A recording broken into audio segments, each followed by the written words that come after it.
What's up? What's up? Gonna give it a little bit for people to come in.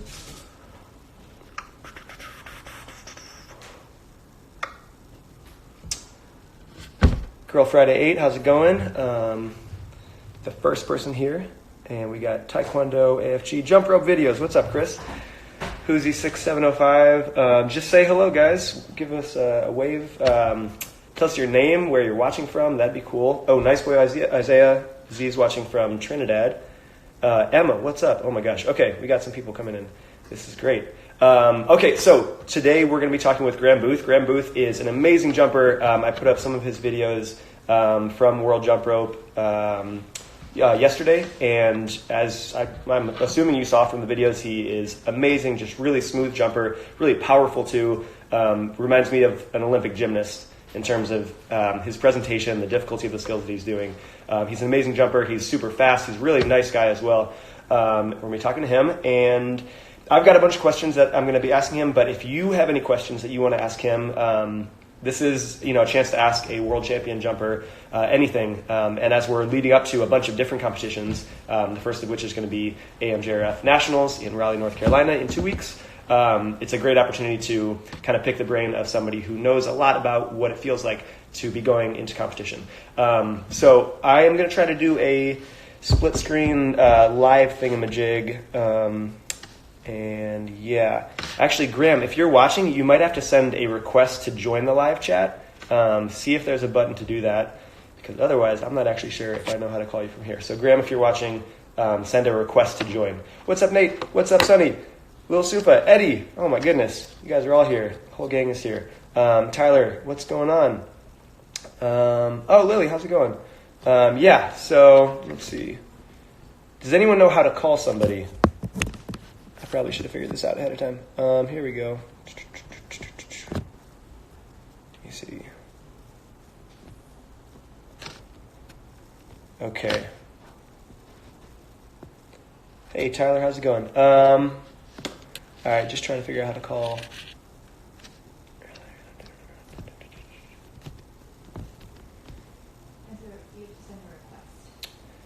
I think. Oh, there's Graham. Okay, Graham. Graham is here. Yeah, Graham, send a request to join. Yeah, there it is. Okay, here we go. Here he is, ladies and gentlemen. Graham Booth. He's joining. He's getting in there. Hey. Graham, what's going on? Not much. How are you? Oh, not too much. This is awesome. I'm really excited. Yeah. What are you up to right now? What are you doing? I'm just hanging out at my house in Chapel Hill. I got back from dinner a little bit ago with some teammates. So nice. Awesome. So I have a lot of questions, and then I also told people if they have questions that they can put those in, and then at the end we can scroll through and see what people have. But our first question is, why are you so opposed to Crocs and cilantro? Okay, actually, I can talk about this a lot. So the Crocs, I just think Crocs are pointless. They don't look good. They're not cute. They're not that comfortable. People say you can wear them in a lot of terrain, but they come off easily. I know. I had a pair when I was younger. Cilantro actually is interesting. Some people might have learned about this in some science classes, but there's a really common genetic mutation that some people have that causes you to have deficiency in some enzyme that is required to break down cilantro. But those people that have this mutation, and I'm one of them, it actually tastes like soap to them, and it's very glaring. So any dish with cilantro, I taste soap instantly. Oh my gosh. So it's wild. It's really weird, but it's just one of those little things that I felt like I should put it in my Instagram bio, I guess. That was not the answer I was expecting. Crocs, I get it. They're horrible. Crocs are dumb. Good. I'm glad you feel the same way. Yeah, I love cilantro. I'm sorry. Cilantro is really good. See, I've heard so many good things. I'm upset about it. The best. But okay, so but yeah, on to jump rope questions. What was it about jump rope that drew you in? When you first saw it, as a kid, you have all these options. There's sports, there's extracurriculars, there's music, but you saw jump rope, and what was it about the sport that attracted you? Yeah. So I think for me, I don't remember a specific moment where I saw jump rope or something about jump rope that just drew me in, but I'd always gotten the chance to try it. I was in an area where there was a lot of teams, so I got to try out little clubs and camps and things like that. And so I felt good doing it. It was something that I really enjoyed physically doing, and I actually just felt like it was natural for me. So I kind of jumped right into it and just did a couple little things here and there, and that just ended up in me trying out for a team. Yeah. You talked about kind of being in an area where there's a lot of teams. Yeah. And I know I think it's the tri-state area in North Carolina. Yeah, around there. Yeah. Yeah, talk about all the teams out there because that's like a hotbed for competitive jump.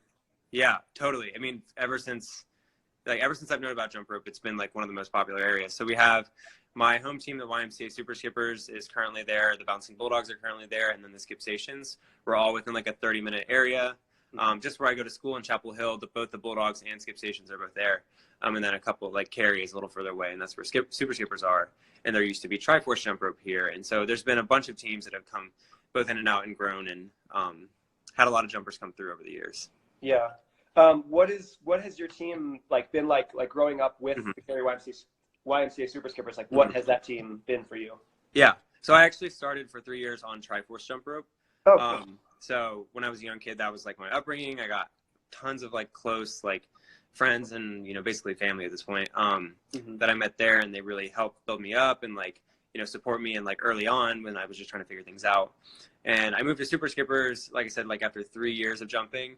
And that's been just amazing to have like such a large, like supportive, competitive, and really driven team to like come back home to and also help coach and just be involved with a lot.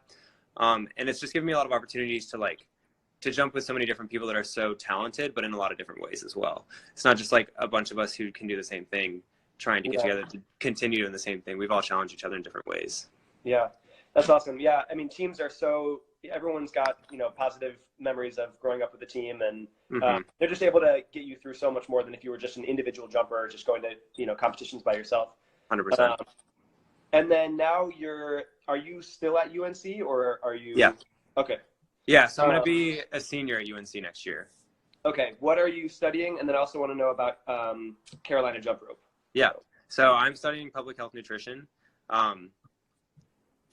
Basically it. And then, yeah, Carolina Jump Rope is a jump rope team at UNC that myself and my boyfriend and longtime friend and colleague, Noah Mancuso, we started together my freshman year, so about 3 years ago. And that started off as just jumpers that had jumped before, like people from my team and some Bouncing Bulldogs and also some Skip Stations. We'd all come together and we're just like, yeah, we'll do this. Like, we all jump. We want to jump together. This will be great. And it started off with like 5 people. And then this past year, I think we finished with like 20 solid members. Mm-hmm. And these are people that are coming in that have never done jump rope, like the way that we do it.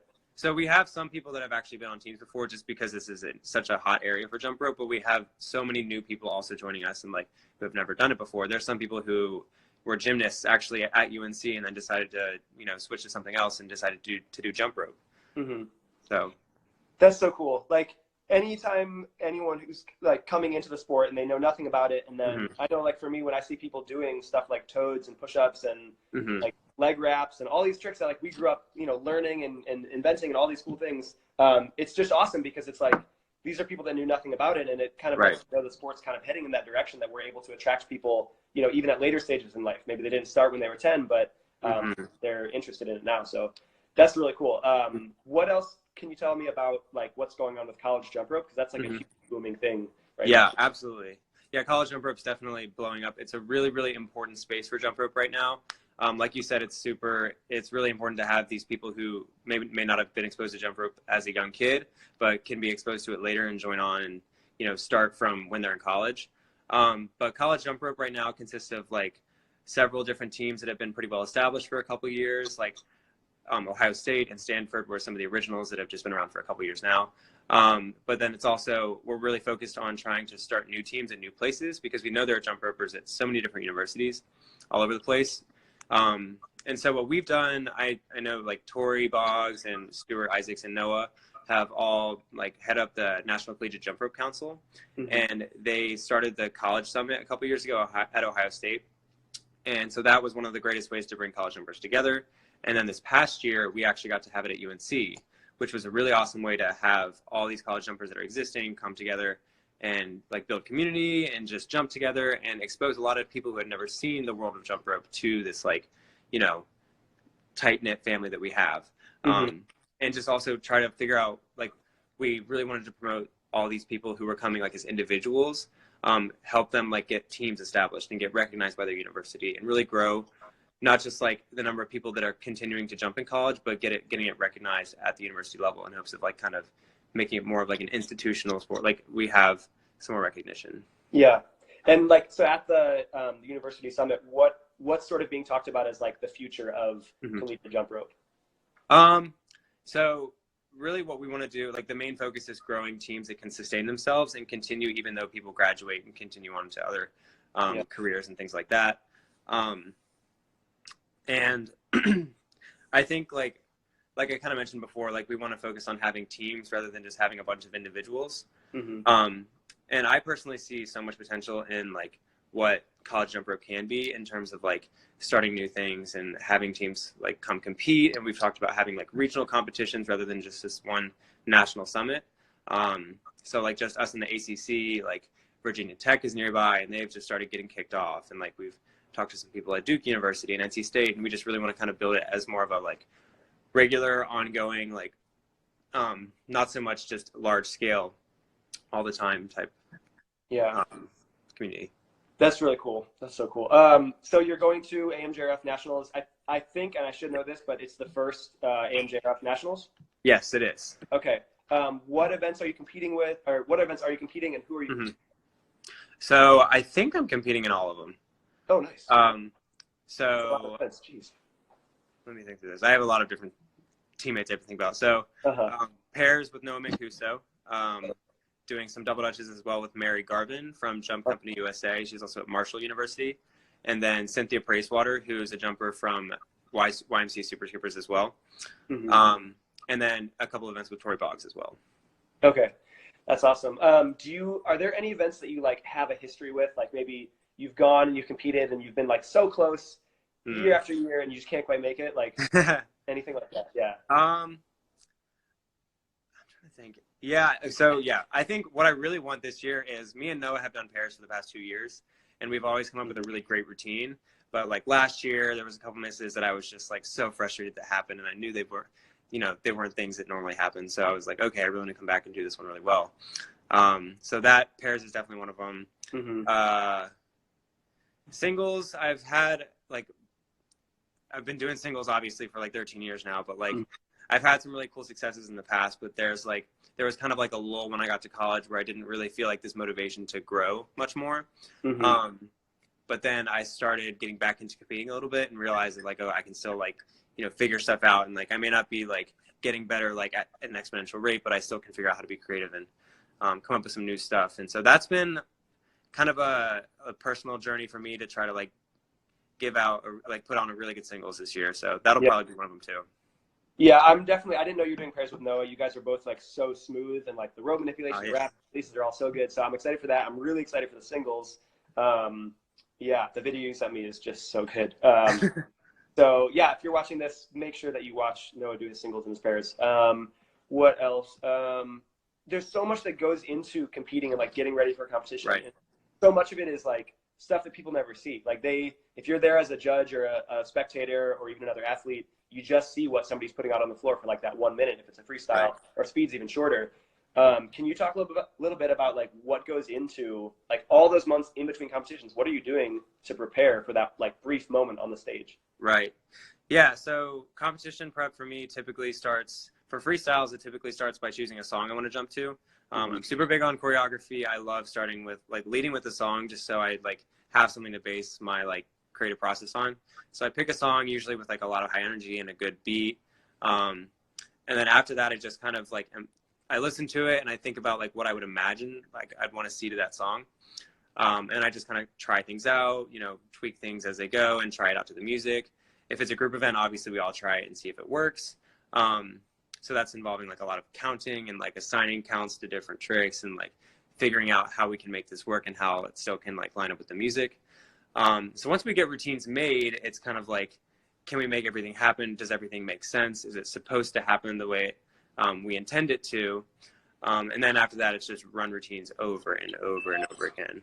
And like all the while doing this, it's, speed training has to happen as much as possible. So yeah, and unfortunately this year I haven't had as much time to prep as in past. College was super busy. We're jumping with some people who live elsewhere. So we really didn't get started until recently. So we're kind of cramming lots of practices in these last couple months or last couple weeks actually. Yeah. I feel like it definitely gets harder to, compete and to train when you're in college, but at the same time, you've built up this like level of like skill and awareness of how to move, so that like I felt like when I was training in college, it was a lot like smarter training. We wouldn't have to practice as much necessarily because we just understood certain things better. So hopefully that's the case. Yeah. But yeah, that's gonna be really cool to see. I know in the video that you sent me that I posted, it was to the Beyonce song. What is it called? That Countdown. Countdown. Yeah, that was really well choreographed. Hit the first multiple on the O, and then the power sequence was like right to the beat. So yeah, choreography is really big. I love seeing that in freestyles. A lot of times people just put on any song and just jump to it. So it's cool when you see people put in the effort. Talk about Shane Windsor's influence on your jumping, because like I totally see, but I want to know like Yeah, so Shane has been like my jump rope idol ever since I was like a kid. I always saw him at USA Jump Rope Nationals. He was on Summer Run Skippers, and like I noticed him because he was really well rounded. He was incredible at like single rope freestyles, double dutch freestyles, and also really good at speed, which I always found was a little bit unique. It seems weird, but there was a lot of really incredible freestyle jumpers or really incredible speed jumpers that I didn't see like had the other, like the flip side to them as well. So I thought he was just so incredible at that. And I also just like really liked how crisp he looked when he jumped. And I thought that was something I wanted to like aspire to. He also just seemed like a cool guy. So I was like, that's like a great role model right there. So I think it was mainly just seeing like how he was he was just an all around great jumper. Yeah, I think I don't know if he's the only one, but he's like maybe one of 2 or 3 that has won every single event. Yeah, like I remember hearing that. Yeah, that's crazy. That's really cool. Show, like every freestyle, every speed event. That's crazy. Like that means you are so well rounded. 100%. Yeah, that kind of blew my mind. Okay, here's an interesting one. How has failure or disappointment shaped your jump rope journey? Yeah. Let me think about this one. Sorry, I didn't give you much of a heads up on any of these questions. All right on the fly. One for sure. Yeah, I think for me, I definitely I think I'm like the biggest critic of myself, especially when it comes down to competition.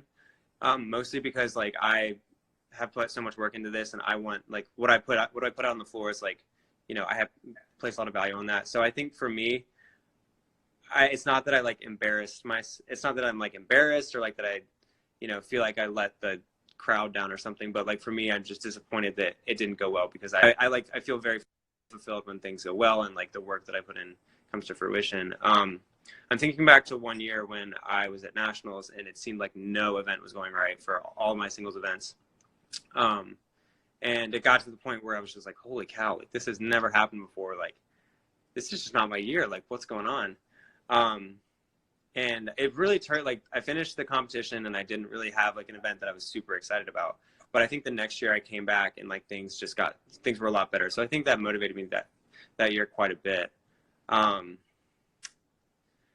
like, I think failure has also like, not necessarily a specific instance of failure, but like fear of failure has also like really driven me a lot to like sort of be shy from jump rope a little bit, especially when I got to college.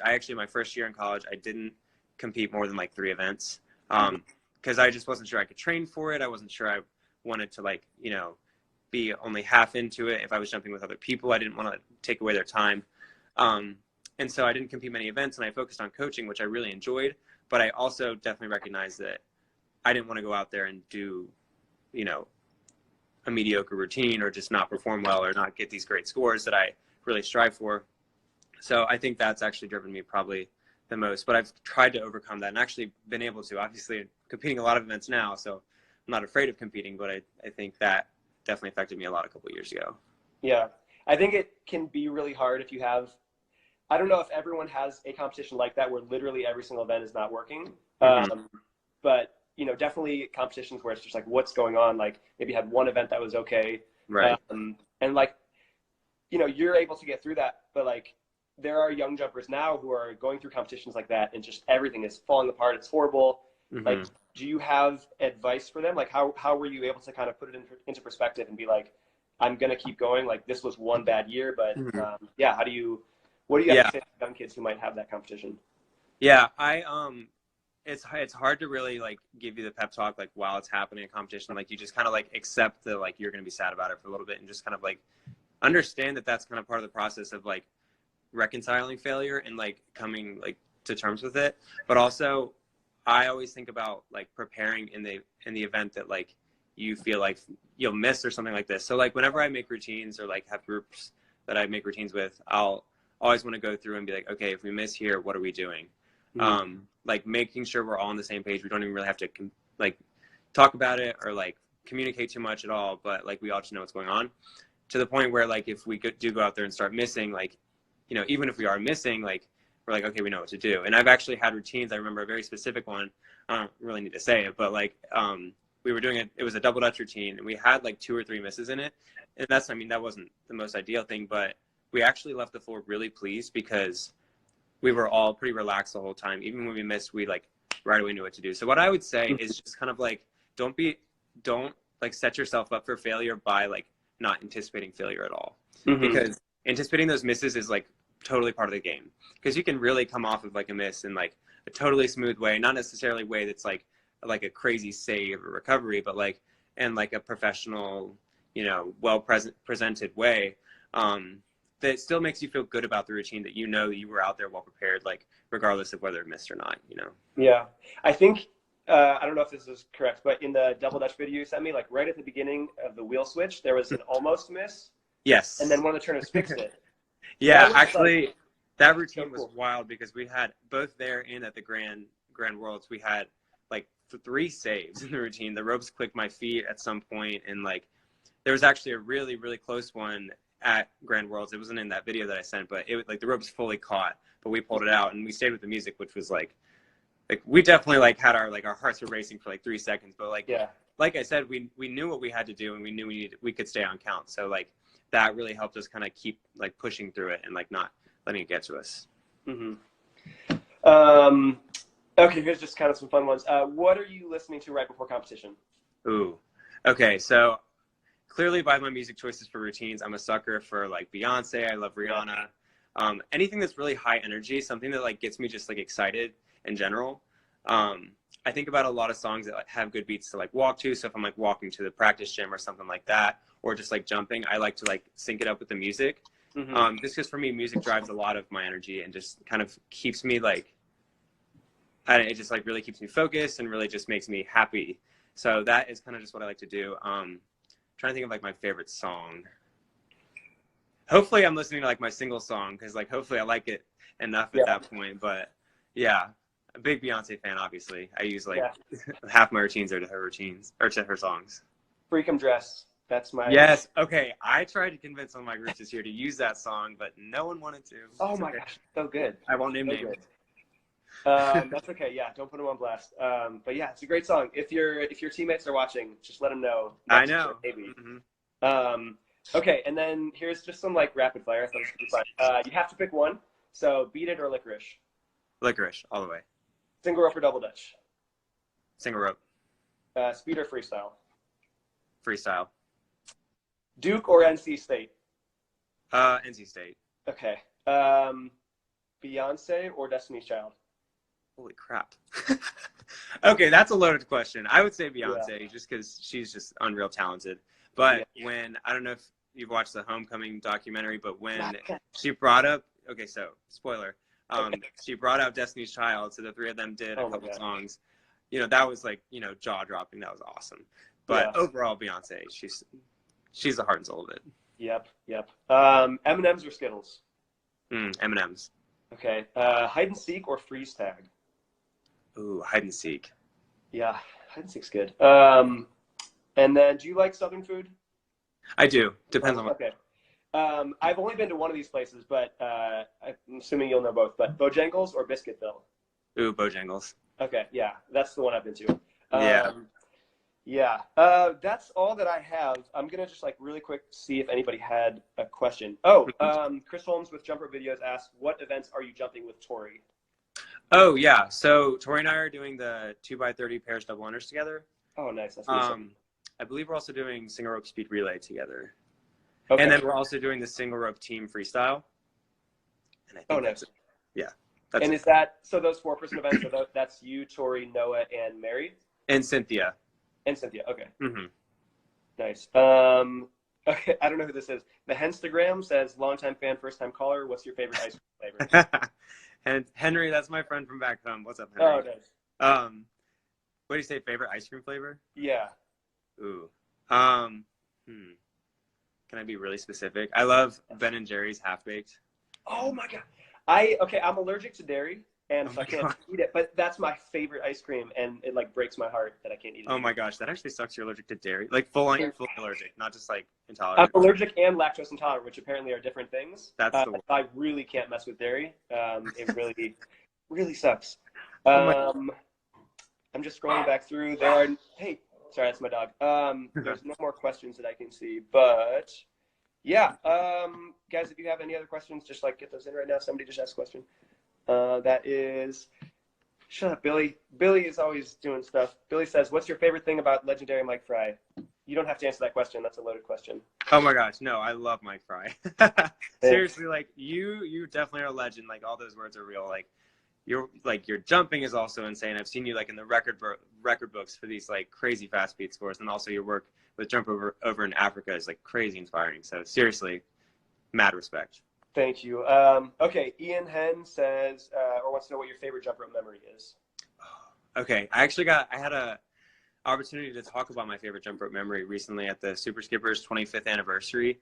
It was like this really big production to celebrate and everything. But my favorite memory was like my first year on the Super Skippers, but it was like my 4th year jumping. That was like the first year I made it to Grand Nationals for my single freestyle. Mm-hmm. And that year I also happened to like hit my routine clean both in age divisions and in grands. So that was like crazy awesome already. But for anyone who knows me like jump rope wise, or anyone who's jumped with me, they know that I like religiously watch videos of me jumping or like our groups jumping.